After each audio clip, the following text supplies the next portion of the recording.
Hello, the viewers of The Pioneer. How are you doing? I hope you're healthy and well. Today, we will try to share the developments regarding the Russia-Ukraine war with you in our daily map reports.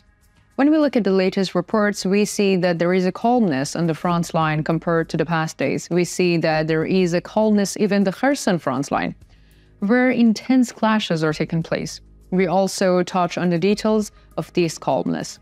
When we look at the latest reports, we see that the Bakhmut front line is quite active.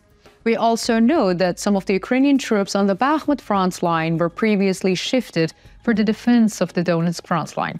When we look at the latest reports, we see that the Ukrainian troops in the region have taken a defensive position again and managed to repel the attacks of the Russian troops. So what is the latest situation on the front line? Let's take a look at the developments together.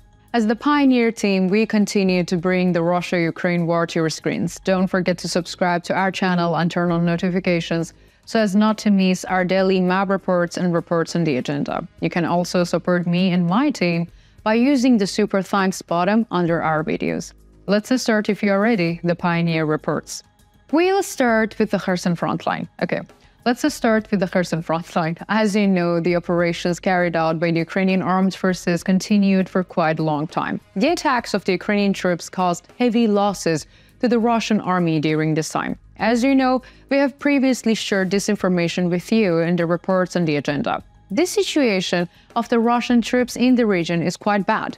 There are many reasons for this bad situation. We will also discuss them in our reports on the agenda. In the past days, Ukrainian intelligence units carried out a very critical operation. The situation of the Russian army is difficult due to the sanctions. Sanctions have made it very difficult for the Russian army to meet its needs.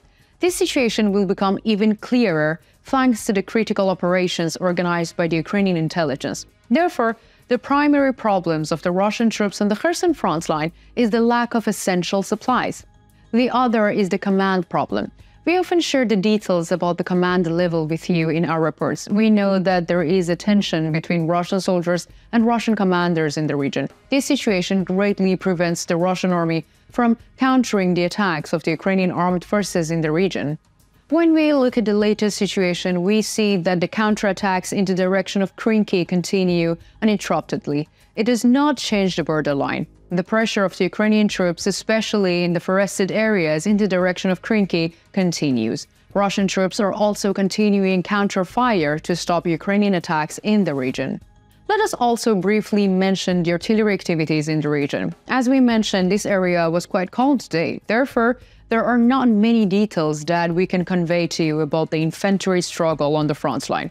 According to the latest reports, Ukrainian units of the Russian armed forces targeted the positions of the Ukrainian armed forces deployed in the direction of Antoniivka, Belorezhka, Kazatsky, and Bryislav.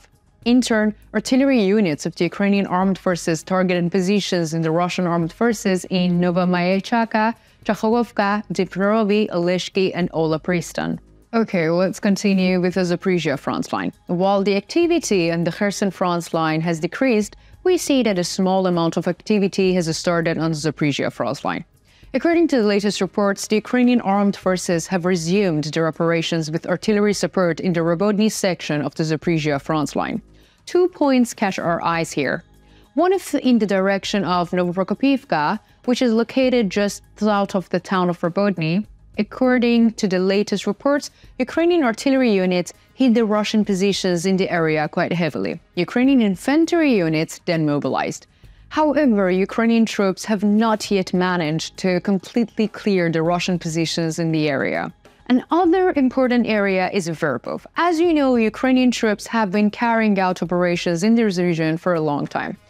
The important junction point here is of great importance for the future of the front line. Therefore, Ukrainian troops have to get faster results here. Indeed, the process here has been quite prolonged. When we look at the latest reports, we see that the Ukrainian artillery units carried out attacks in this region. Then, there are attacks by the Ukrainian infantry units. However, as in Novoprokopivka, a border change has not yet occurred here. Let's also look at the artillery activity in the region. According to the latest reports, artillery units of the Russian armed forces targeted Malaya Tokmakta, Novodanilovka, Novoandriivka, and Orikhiv. On the other hand, artillery units of the Ukrainian armed forces hit Russian armed units stationed in Novoprokopivka, Ichenko, Solotka, Balka, Verbov, and Kopani. Let's continue our report by looking at the latest developments on the Donetsk front line. According to the latest reports, the Russian armed forces, supported by long-range weapons, continued their offensive in Mariinka near Pervomoskoye in Severnoye, in the industrial area southwest of Avdiivka, in the direction of Kermanka, in Stepnoe and near Novokalinov. And there is such a situation. As you may recall, we recently reported that the Ukrainian armed forces had withdrawn from the Mariinka direction. However, the latest reports cannot confirm the Russian presence in Mariinka direction. So there is an ambiguity in the region. They still has not been able to determine exactly to whom the sovereignty in the Mariinka belongs.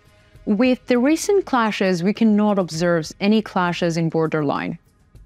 Let us briefly mention the artillery activities here. According to latest reports, Russian artillery units targeted Ukrainian positions around Nevolsky, Pobeda, and Mariinka. In contrast, artillery units of the Ukrainian armed forces targeted Staromikhailivka, Lozovo, Kherson, and the city of Donetsk.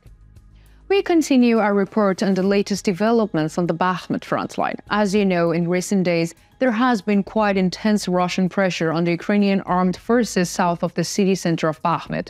However, as we mentioned before, the dominant hills advantage here prevents the Russian army from succeeding. The Ukrainian army is largely stopping the Russian attacks by using the hills under its control.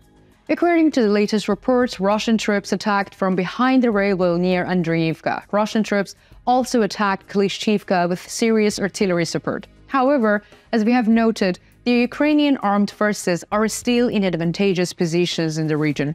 Russian troops were successfully repulsed.